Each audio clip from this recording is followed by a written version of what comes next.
السلام عليكم، يا رب تكونوا بخير. هنعمل يا جماعة برجر. يعني هو بين البرجر البيتي وبرجر الشركات كده، يعني حاجة حلوة كده. مش هكتر نسبة فول الصويا فيه دوت. حوالي 100 جرام، 75 جرام فول صويا. هحطهم على كيلو الا ربع لحم بلدي عادي يعني. وكمان عملت حوالي 100 جرام زيهم دهن، واحطهم على اللحمة المفرومة دي. ده ضربتها كده عادي في الكبة، كان عندي حتة حطيتها. ممكن لو ما عندكيش تستعوضي بحتة سمنة بلدي تحطيها. عندي التوابل، عندي توابل برجر. حطيت بصل بودر، توم بودر، بابريكا، حبة فلفل أحمر أسمر، وملح. واقلب كل المكونات، يعني التوابل، توم بودر، بصل بودر، ملح، بابريكا، حبة فلفل اسمر، حبة كزبرة ناشفة شوية صغيرين. عايزة تحطي بشرة جوز الطيب حطي، ممكن كمان تكتفي بالفلفل الاسمر كمان بس.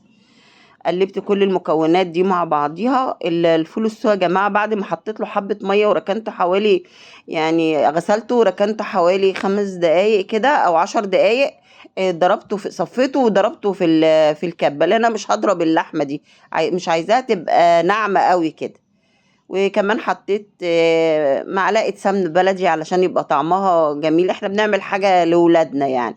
يا جماعة فول الصويا ما هوش يعني مش خطير لدرجة، يعني ده مليان بروتين وفيه فوائد كتيرة. حتى الرياضيين بياخدوه، يعني بيعملوه كده بطريقة معينة وبيضيفوه للأكل بتاعهم. ممكن تبحثي بردك على جوجل وتشوفي الفوائد بتاعته. كمان بسم الله الرحمن الرحيم. أي حاجة كترتيها كتير يعني زاد عن حدها بتتقلب لضدها. إن شاء الله تكون الحاجة دي صحية برضه. هغطيها كده واركنها شوية، ادخلها التلاجة شوية حوالي 10 دقايق او 5 دقايق. وبعدين اشتغل على طول، لان انا مستعجلة عاوزة يعني اعملها على طول. بل بحضر حاجتي بجيبها على طول. جبت اكياس الخزين اللي عندي دي، وحطيتها في برطمان، غطا برطمان. ده غطا برطمان، ما عنديش قطاعة، فقلت اتصرف واحطها في غطا البرطمان. حطيت الكيس كده، حطيت له حبة زيت شوية صغيرين وحطيت الكيس. فانا بطبق الكيس كده عليها علشان تبقى بطاطا كده، تبطيطة بسيطة. وطبق الكيس عليها عشان تبقى مستوية. بتطلع منك احلى قطعة برجر جميلة جدا، بتعجب ولادنا. الحجم ده مناسب، هي هتكش سنة بسيطة على قد العيش اللي انا جايباه يعني. بصوا يا جماعة مستوية وجميلة جدا اهي. هكورها بردك، بحاول يكونوا قد بعض، من غير ميزان من غير اي حاجة.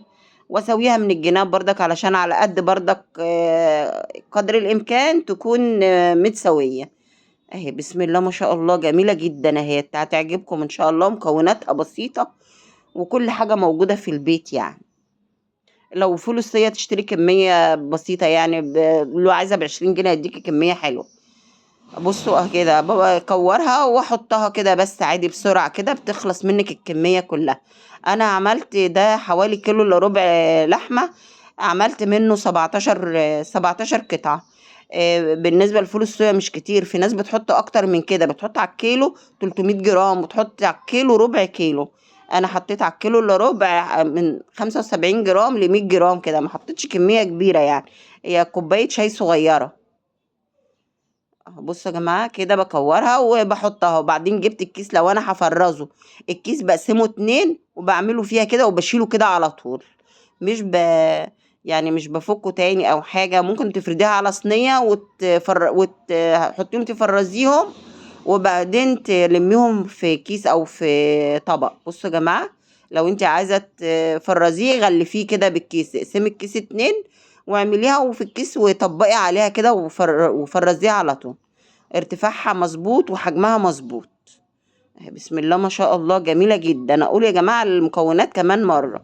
100 جرام فول صويا، من 75 ل 100 جرام، يعني انا الكوباية ساعات الوزن بتاعها ما بيبقاش مظبوط قوي. كيلو الا ربع لحمة، 100 جرام دهن. حطيت التوابل، توم باودر، بصل باودر، وحطيت بابريكا، حطيت حبة فلفل اسمر. توابل برجر من عند العطار، حبة يعني معلقة كبيرة. والملح. هعمل مقلاية بطاطس كده بردك عشان ناكلها معاها. و... وبس كده. وهعمل بردك حبة حاجات حلوة كده هتعجبكم ان شاء الله. جبت المقلاية وهحط فيها البرجر، حطيت حتة سمنة صغيرة بلدي كده علشان هي هتنزل، هي فيها نسبة دهن فهتنزل الدهن بتاعها يعني. وهصفي الدهن الموجود دوت يعني السمن ودوت هصفيه بعد المقلاية دي، هصفيه على طول. بصوا يا جماعة بحطها على نار عالية، وبعد كده بهدي عليها النار بتحمر وتبقى شكلها تحفة، جميلة جدا في البيت، حلوة. يعني انت عارفة مكوناتها تعمل لك كمية غدا الولاد في منتهى الجمال. وممكن بردك زي ما قلت تفرزيه. هعمل انا اللي هي كولسلو بس اعمله بالكابج. قطعته شرايح صغيرة خالص، وجبت حبة مية وحطيت فيها حبة خل، وحطيت فيها معلقة كبيرة سكر عشان مش هحط سكر تاني. وهنقعها شوية كده حوالي ربع ساعة عبال ما اخلص. قطعت بصل بردك حلقات بدل ما اكرمله كده لوحده، قطعته حلقات وحطيته معايا كده في المقلاية. هيكرمل وهيبقى في منتهى الجمال ان شاء الله. بصوا يا جماعة كده هيبقى لونه جميل وتحفة وطعمه في منتهى الجمال. لو عايزة تكرمليه بره كرمليه، يعني قطعيه شرايح وكرمليه بره، انا كده بيبقى بالنسبة لي مناسب. بعد حوالي ربع ساعة صفيت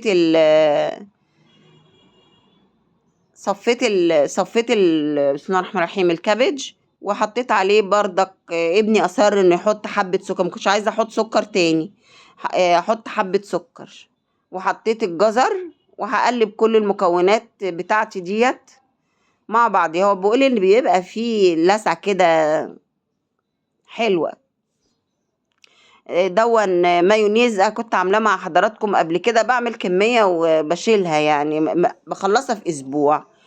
حطيت بقى حطيت المايونيز بالكمية اللي انت مناسبة بالنسبة لك، هم بيحبوها مليانة صوص بردك. وعملت انا كاتشب، حطيت بقى المايونيز على الكاتشب وبصل وبس. طلعت دي تقيلة شوية، كانت عايزة تخف مني شوية يعني. حطيت مايونيز وكاتشب، وحطيت مستردة. انا بردك اللي عامله المستردة دي عاملاها من السنه اللي فاتت، بس شايلاها في الفريزر، بس من غير بيض من غير اي حاجه، حبوب بس. وحطيت فلفل، حطيت خيار مخلل وقلبتها وركنتها. دي الصوص. هنقفل بقى السندوتش بتاعنا الجميل دون، بيستاهل بقكم والله بجد.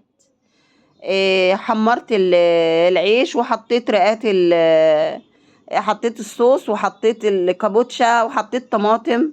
واهو بسم الله ما شاء الله في منتهى الجمال، ان شاء الله يعجبكم. بصوا يا جماعة حتة اللحمة كبيرة وحلوة يعني، وغدوة جميلة. بصوا هحط بردك هنا انا محمرة العيش عشان ما يبوش. والصوص اللي انا عاملاه ده تقيل يعني مش خفيف، يعني هيبوش، وبعدين احنا هناكل في ساعتها دلوقتي يعني. بنعمل السندوتش وهناكله. بصوا ادي البصل اهو بسم الله ما شاء الله جميل جدا. هحط شريحة طماطم، وهحط كابوتشا وخلاص كده. ممكن لو انت عايزة تحطي واحدة كمان حطي واحدة كمان برجراية اهو. ودوت محمص اهو. وهحط طبعا كالعادة ابني بيحط اللمسات بتاعته، هو اللي بيقفل الحاجة. وقدمت معاه بطاطس، وحطيت بردك حبة اللي هو كلوسلو بالكابوتشا، جميل جدا. اتمنى تجربوه بالطريقة دي. بسم الله ما شاء الله اكل حلو قوي. ان شاء الله في فيديو اخر اعمل الكولسلو لوحده يعني وكده، واعمل بردك الصوص. اتمنى تكون وصفة